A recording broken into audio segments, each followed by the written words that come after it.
وهدى ورحمة للمؤمنين. اعوذ باللہ من الشیطان الرجیم، بسم اللہ الرحمن الرحیم۔ آیت نمبر 148 آج ہم پڑھیں گے۔ ہم لوگ ربیون کے بارے میں پڑھ رہے تھے، اللہ کے نیک بندے کیسے ہوتے ہیں۔ پچھلی آیت میں ہم نے ان کی دعا پڑھی کہ وہ ہر قدم پر اللہ تعالیٰ سے دعائیں مانگتے ہیں، ربنا اغفر لنا ذنوبنا واسرافنا فی امرنا وثبت اقدامنا وانصرنا علی القوم الکافرین۔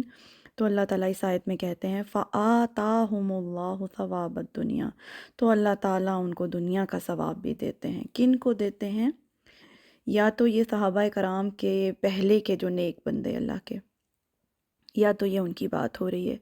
جیسے ہم نے سورۃ البقرہ میں طالوت اور جالوت کا قصہ پڑھا تھا نا، تو حضرت طالوت کی بھی یہی دعا تھی، سیم یہی دعا تھی جو حضرت طالوت نے مانگی تھی اللہ تعالیٰ سے، اور پھر حضرت طالوت کو اللہ تعالیٰ نے کیسی زبردست فتح عطا کی تھی، بنی اسرائیل کو ان کا وطن واپس دلایا، پھر اتنی عظیم و شان ان میں پیغمبر آئے، حضرت داؤد علیہ السلام، حضرت سلیمان علیہ السلام، تو دنیا کا ثواب بے حساب اللہ تعالیٰ نے پھر ان کو عطا کیا۔ اور اگر یہ صحابہ کرام کی بات ہو رہی ہے تو آپ دیکھیں کہ یہ چھوٹی سی جماعت تھی صحابہ کرام رضی اللہ عنہما، تو 60 آیات اللہ تعالیٰ نے یہ غزوہ احد کی 60 آیات نازل کی ہیں آل عمران میں۔ ایسی زبردست پھر تربیت ہوئی ہے صحابہ کرام کی کہ آگے کی ساری جنگیں جیتی ہیں صحابہ کرام نے، پھر یہ دوبارہ غلطی نہیں دہرائی گئی۔ یہ ڈسپلن جو احد میں ٹوٹ گیا تھا، پھر یہ دوبارہ نہیں ٹوٹنے دیا صحابہ کرام نے۔ اور پھر آپ دیکھیں کہ دنیا کا کیسا ثواب اللہ تعالیٰ نے ان کو دیا ہے۔ اتنی بڑی بڑی امپائرز گرائی ہیں اس چھوٹی سی جماعت نے، رومن امپائر گرائی، پرشین امپائر گرائی۔ وہ جو علامہ اقبال کا شعر ہے نا، دشت تو دشت ہیں دریا بھی نہ چھوڑے ہم نے، بحرۂ ظلمات میں دوڑا دیے گھوڑے ہم نے۔ یعنی پھر صحابہ کرام کی آگے سے آگے فتوحات ہی ہوتی چلی گئی۔ یہ ہے وہ دنیا کا ثواب جو اللہ عطا کرتے ہیں۔ وحسن ثواب الآخرہ، اور کیا ہی بہترین ثواب ہے جو آخرت کا اللہ تعالیٰ محفوظ کر لیتے ہیں۔ واللہ یحب المحسنین، اور اللہ تو محبت رکھتا ہے احسان کرنے والوں سے۔ دیکھیں پچھلی آیت جو تھی وہ اس کا اینڈ ہوا تھا واللہ یحب الصابرین، اللہ محبت رکھتا ہے صبر کرنے والوں سے۔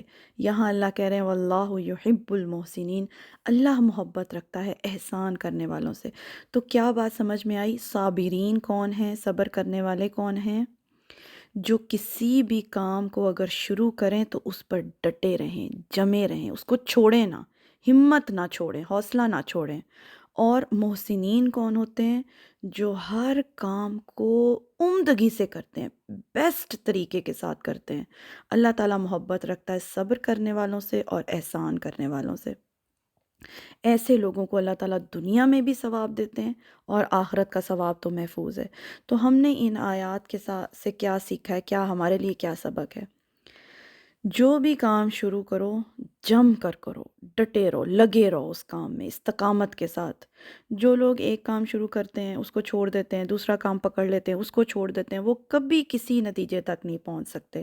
اللہ کیا چاہتا ہے؟ چاہے آپ نے چھوٹا سا ہی کوئی کام شروع کیا ہے اللہ کے راستے میں، اس پر جمے رہیں، پھر حوصلہ نہ چھوڑیں۔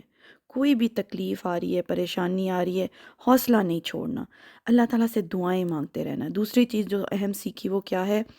ہر قدم پر اللہ تعالیٰ سے مدد مانگنی ہے۔ حق تو ادا کیا ہی نہیں جا سکتا، جتنا بھی ہم اللہ کے راستے میں کام کریں حق نہیں ادا کر سکتے، لیکن بس ہمت نہیں چھوڑنی، اللہ سے دعائیں کرتے رہنا ہے۔ اور ایسے لوگوں کو پھر اللہ تعالیٰ دنیا میں بھی کامیابی دکھاتے ہیں، اور آخرت کا تو جو ثواب ہے، جو اللہ نے جنت تیار کر رکھی ہے، اس کے بارے میں تو یہ ہے کہ نہ اس کے بارے میں کسی کان نے سنا ہے، نہ کسی آنکھ نے اس خوبصورتی کو آج تک دیکھا ہے۔ ایسی حسین جنت اللہ تعالیٰ نے تیار کر رکھی ہے ایسے لوگوں کے لیے۔ تو دعا مانگتے ہیں ربنا آتنا فی الدنیا حسنۃ وفی الآخرۃ حسنۃ وقنا عذاب النار، آمین یا رب العالمین۔ آج کے لیے اتنا ہی۔ سبحانک اللہم و بحمدک، اشہد ان لا الہ الا انت، استغفرک و اتوب الیک۔